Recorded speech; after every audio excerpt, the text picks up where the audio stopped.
Hello అండి. Welcome back to Jireh vlogs.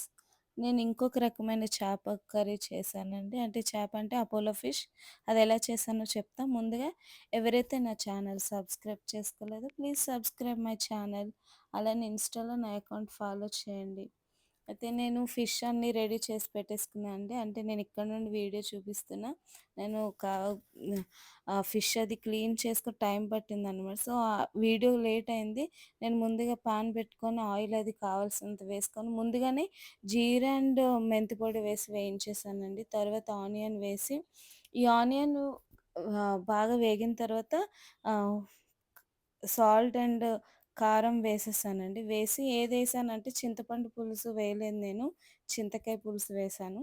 చింతకాయ పులుసు వేసి ఈ ఫిష్ అనేది నేను యాడ్ చేసేస్తున్నాననమాట. మామూలుగా అనుకోవచ్చు మరిగిన తర్వాత వేసుకోవచ్చు కదా! లేదు, నేను ఈ విధంగా కూడా వేసేస్తా.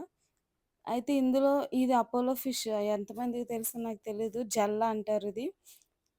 సో, ఇందులో నేను వంకాయ వేశానండి. వంకాయ ఎందుకు వేశానో రీజన్ తర్వాత చెప్తాను.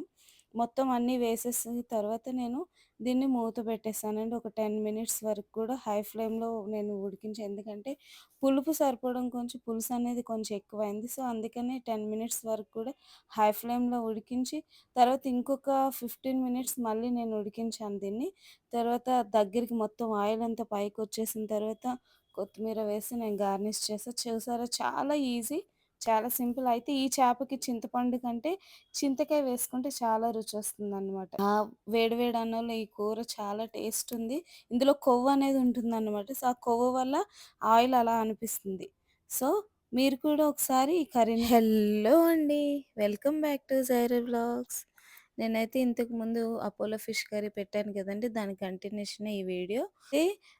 నేను ఇంతకు ముందు పెట్టిన అపోలో ఫిష్ కర్రీ ఉంది కదండీ! ఆ ఫిష్ నేను పెద్దది తీసుకున్నాననమాట. 2 వెరైటీస్ చేయాలి, 2 టైప్స్ చేయాలని చెప్పి. సో, నేను దాన్ని మీకు చూపించినట్టుగా ఇదేంటంటే కలబెట్టడం. మొత్తం ఫిష్ కర్రీ అయిపోయిన తర్వాత వాటిని కలబెట్టడం అనమాట. అంటే చింతకాయ అండ్ వంకాయ వేసుకొని కలబెట్టుకుంటే సూపరుంటదండి టేస్ట్ అయితే. అది ఇంకా తినాలనిపిస్తదనమాట. చాలా బావుంటది. అదే ప్రొసీజర్ అంతా గూడా సేమ్ అన్నమాట. నేను నిన్న ఈ కర్రీని మొత్తం వండేసిన తర్వాత నేను సెపరేట్ చేశా. 2 పార్ట్స్ అంటే 2 భాగాలు చేసేసాను. ఒకటేమో కావాల్సిన పీసెస్ తీసి గ్రేవీతో నేను సెపరేట్ చేశాననమాట. వంకాయ కూడా ఎందుకు వేస్తున్నానో నేను చెప్తానని చెప్పాను నేను ముందు వీడియోలో. వంకాయ వేసింది కూడా దీని గురించే అన్నమాట. నేను ఈ చింతకాయ అండ్ ఈ వంకాయ కలబెట్టాలన్న ఉద్దేశ్యంతోనే నేను ఆ వంకాయ అనేది యాడ్ చేశాననమాట. ఇదిగో చూస్తున్నారు కదా! ఫిష్ కర్రీ అయిపోయిన తర్వాత నేను కావాల్సిన పీసెస్ తీసి ఇప్పుడు ఇది నేను కలబెట్టేస్తున్నా పప్పు గుత్తి తీసుకొని. హెడ్డు అండ్ ఈ ఈ స పొట్ట ఈ ముక్కలుంటాయి కదా! అండ్ కొవ్వు కూడా ఉందని చెప్పాను కదా! ఇలా కలిపెట్టేసుకుంటే చాలా టేస్ట్ ఉంటదనమాట. చూడండి మొత్తం చాలా మెత్తగా ఎలా అయిపోయింది చూసారా? పీసెస్ అనేవి ఉండదనమాట. అయితే ముల్లులుంటాయి. కొత్తగా తినేవారైతే జాగ్రత్తగా తినాలి. మాకైతే అలవాటిది.